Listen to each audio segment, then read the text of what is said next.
দেখো ডাবটা কেটে ডিপেটার মধ্যে জল নিয়ে নেব আর গঙ্গা জলও নিয়ে নেব, তারপর ঘিটা দেব আর মধু দেব, তারপর দুধ দিয়ে দেব।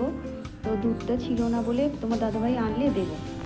ভোর ভোর উঠে পড়েছি, উঠে সমস্ত ঘরদালান মুছে টুচে তারপর ঠাকুরের কাছে স্নান সেরে চলে এসেছি আর জলটা আগে রেডি করে নিচ্ছি।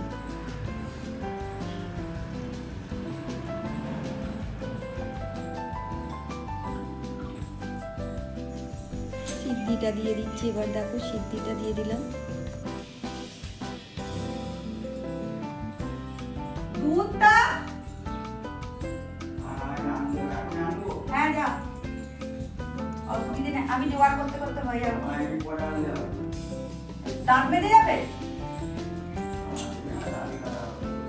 দাড়ি পরে কাটবে, তুমি আজকেই সব পুজোর জিনিস হবে আগে।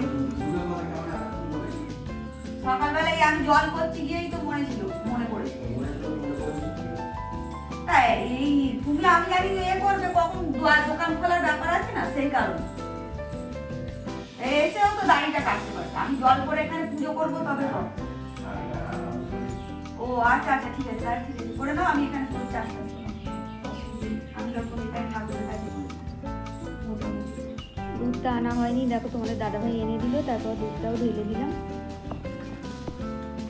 আর তারপর বাড়িতে ঠাকুরকে আগে দেবো, সেই জন্য ঘটিতে ঢেলে নিচ্ছি আর একটা অন্য ঘটি মানে ঠাকুরতলায় নিয়ে যাবো। দেখো এবার আগে বাড়িতে ঠাকুরের কাছে সব পুজো সেরে নেব, নিয়ে তারপরে বাইরে যাব।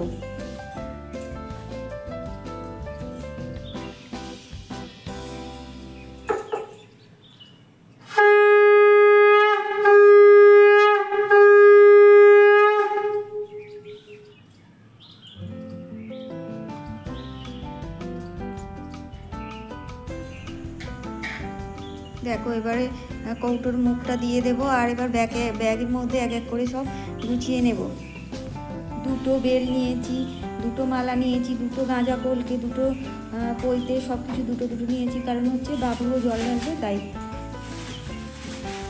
আর তার আগে বাড়িতেও ঠাকুরকে সব দিয়ে দিয়েছি, গাঁজা কলকে, ফুলের মালা সব কিছু দিয়ে তারপর বাইরে যাচ্ছি।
গুড মর্নিং ফ্রেন্ডস, কেমন আছো তোমরা? নিশ্চয়ই ভালো আছো, আমরাও ভালো আছি। আর এভরিডে লাইফস্টাইলে তোমাদের সবাইকে স্বাগত জানিয়ে আজকে আমি ব্লগটা শুরু করছি। আর এখন একটু আগে থেকেই শুরু করে দিয়েছি, এখন তোমাদের সামনে এলাম। তো চলো রেডি হয়ে চলে যাচ্ছি, নীলের উপোস করেছি তো জল ঢালতে চলে যাচ্ছি। সবাই রেডি হয়ে গেছি, নিচে আছে। দাদা দূরে যা তো বাপি তুমিও যাও একসাথে দুজনে।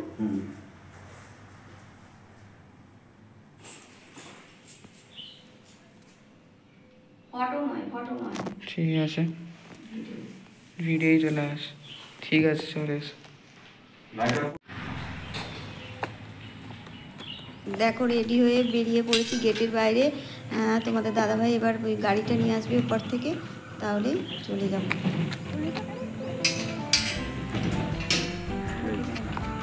ছেলেকে আগে সব গুছিয়ে বললাম আগে বাবার মাথায় জল দিতে, তাই ও আগে দিল। হ্যাঁ মা মাথা খুঁটে নমস্কার করো। পা লাগে না। এবার দেখো আমি দিয়ে দিলাম সব কিছু, মানে ফুলের মালা টালা জল সব কিছু দিয়ে নমস্কার করে নিলাম। তারপর অঞ্জলি দিয়ে মা কালীর কাছে চলে এসেছি।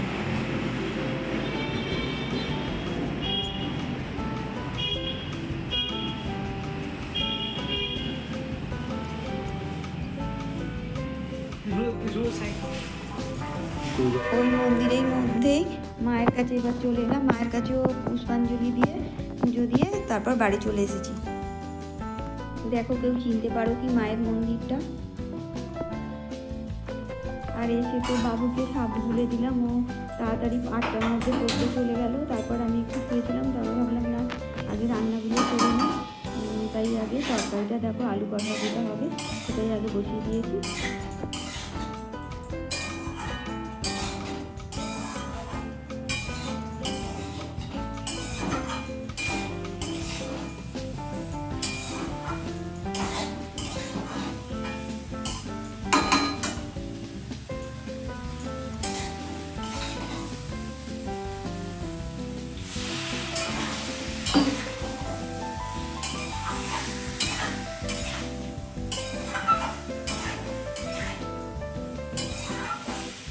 দেখো তরকারিটা আমার রেডি হয়ে গেছে। এবার ঢাকা খুলে গরম মশলা দিয়ে একটু ঢেকে দেবো, তাহলেই একদম হয়ে যাবে রেডি।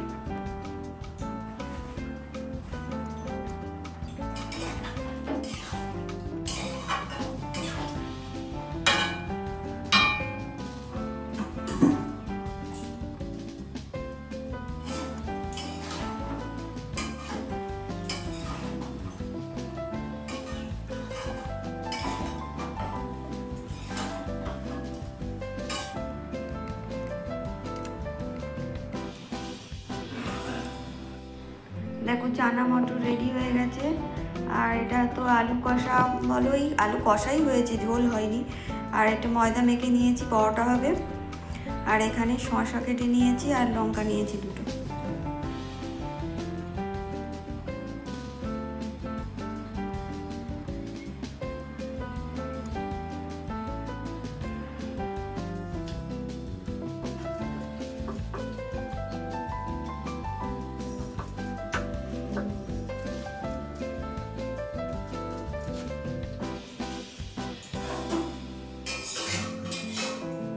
আর দেখো আমি এইভাবে পরোটা কড়াইতেই করেই কারণ হচ্ছে চাটতে করতে গেলে আমার মানে তেল ছিটকে চারিদিকে ভর্তি হয়ে যায়, তাই আমি এভাবে বড় কড়াইতে করে পরোটাটা মানে ভাজি।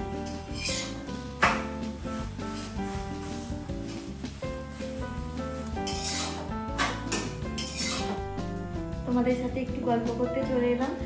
তো তোমরা সবাই নিশ্চয়ই উপবাস করেছিলে, তো তোমাদের আজকে দিনটা কেমন কাটলো অবশ্যই কমেন্টের মাধ্যমে জানাবে। আর আজকে তো বিকালে আমি চাটা কিছু খাইনি, আমি কাগু দুধও খাইনি, তো তোমাদের দাদাভাইকে শুধু একটু চা করে দিলাম। আর আজকে তো ভোর উঠে মানে তখন 4:30 বাজে উঠে সমস্ত কাজকর্ম করে মন্দিরে চলে গেছিলাম, তোমরা সবাই দেখলে। আর তোমরাও নিশ্চয়ই গিয়েছিলে। তোমাদের আজকে দিনটা ভালো কেটেছে। তো আমার প্রিয় বন্ধুরা, যারা আমার ভিডিওটি ধৈর্য সহকারে দেখছো, তোমাদের কাছে আমার একটাই অনুরোধ, আমার চ্যানেলটিকে একটু সাবস্ক্রাইব করো, লাইক শেয়ার কমেন্ট করতেও ভুলো না। আর তোমরা সবাই ভালো থেকো, সুস্থ থেকো, আনন্দে থেকো, তোমাদের আগামী দিন শুভ হোক এই কামনা করে আজকে আমি ব্লগটা শেষ করছি। কালকে আবার নতুন একটা ভিডিও নিয়ে তোমাদের কাছে চলে আসবো। তো ততক্ষণের জন্য ভালো থেকো, সুস্থ থেকো, আনন্দে থেকো। টাটা।